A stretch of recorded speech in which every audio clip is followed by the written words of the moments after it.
Evangelism and discipleship. Well, for years and years, I've been known as the evangelist, guardian angel. Guardian angel, the truck driver, the trucker evangelist.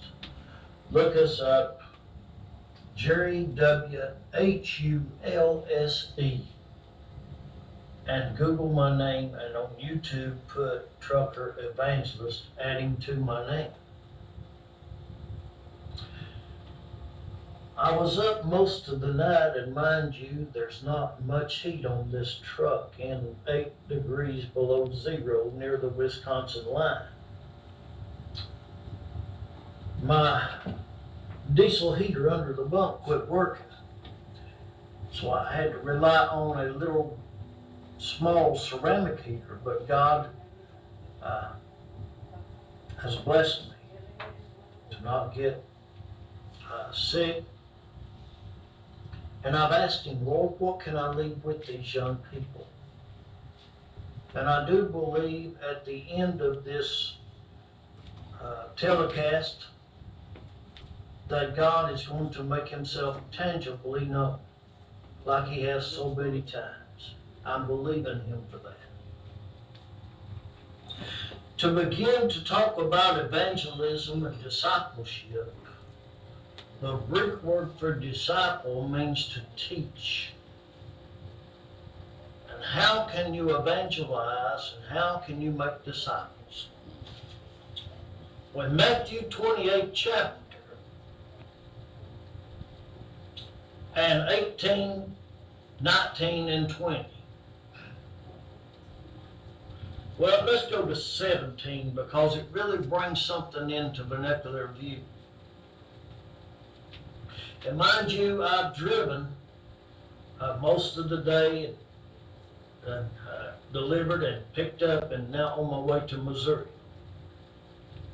So it said in the 17th verse of the 28th chapter of Matthew, and when they saw him, they worshiped him, but some doubted. 18, and Jesus came and spake unto them, saying, all power is given unto me in heaven and in earth. 19, go ye therefore and teach all nations, baptizing them in the name of the Father and of the Son and of the Holy Ghost. He clarifies that teaching now with teaching them to observe all things whatsoever I have commanded you, and lo, I'm with you always, even unto the end of the world. Amen. Young people, I like to take that little verse out of vernacular out there where he says, lo, I'm with you always. When they've offered to pay my way across the waters into other nations, I said, Jesus said, lo, I'm with you. What can I leave with you? Well, that's a good question. First of all, evangelizing and discipleship are two different things. But one thing that I want to leave with you is that you've got to believe in your product. And in order to believe in your product, you have got to experience your product. And experiencing your product, then you'll have a commitment to your product. And I'm talking about the Lord. It's not just getting born again. Back when Jimmy Carter come into office, he said, I'm a born again Christian. Hollywood let their soaps be born again. Born again soap. No, it's more than being born again. It's having a relationship with God. It's having that experience with God. Getting to know him and being committed to the cause. Discipleship is really, and excuse me, but I've got to start the truck. Home. Messaging.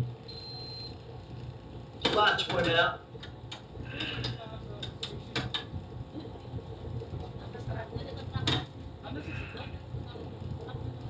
Excuse me. Nasa truck. Discipleship is what you have learned in your experience with God, and you pour that into somebody else. It's teaching. You might say, I'm young.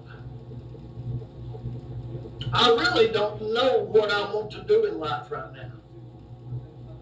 They've asked us in school, what do I want to become?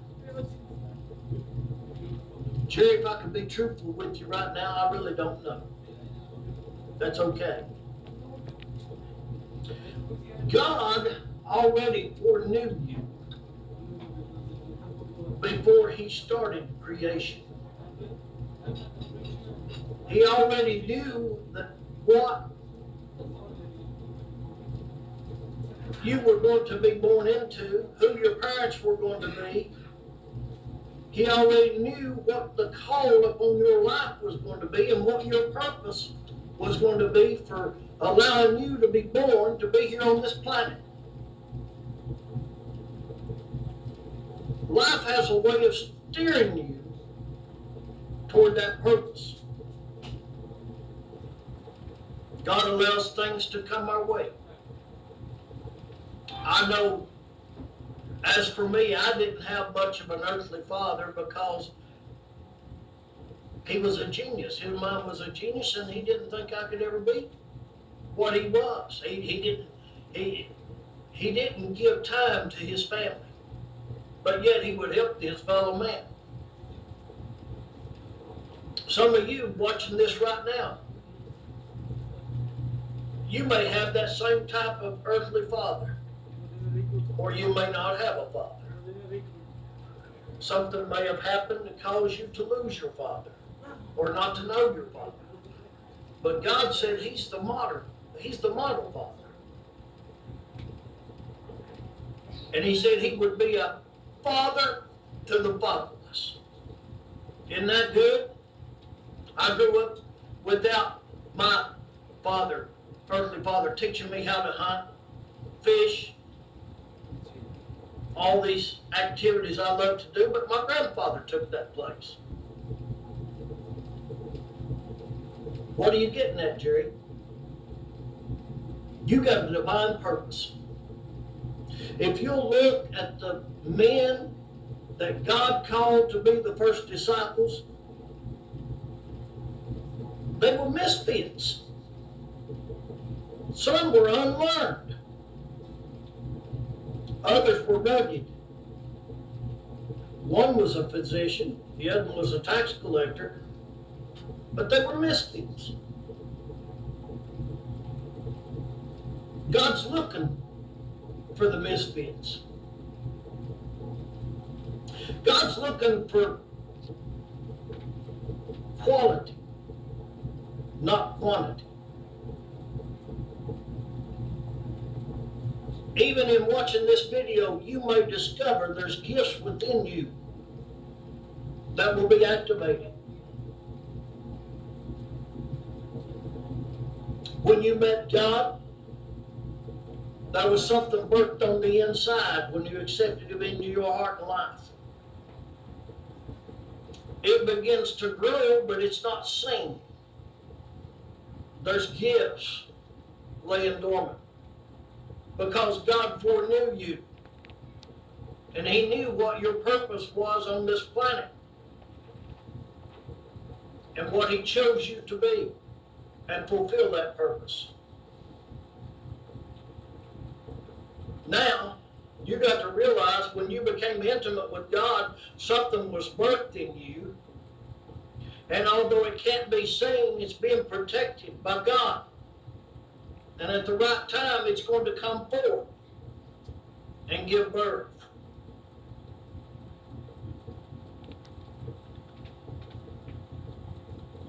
God chooses those that really don't have any power to produce life of their own substance, so that he can make himself strong through them, that he would be glorified and not flesh. How did I know I would be a truck driver? God steered me that way through mechanics and then becoming a driver. Did I want to do that? It was fun at first, but look what doors it's opened for me.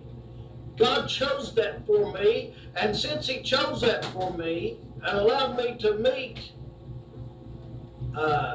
angels he sent my way on the road,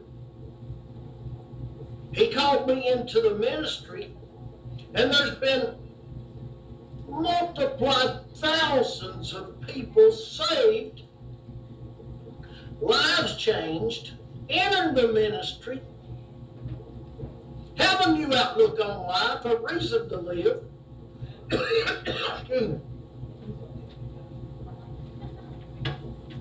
By me entering the field of trucking.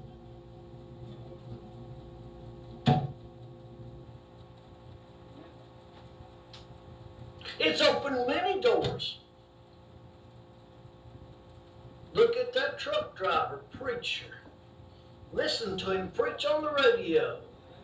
Highway patrol stopped me going down the road, listening to me preach on the radio, wanting to know if I have preaching tapes. Sirens blaring, blue lights flashing. You don't know what you've done. They want prayer. They want tapes. They're excited about the truck driver preacher that they heard preaching on the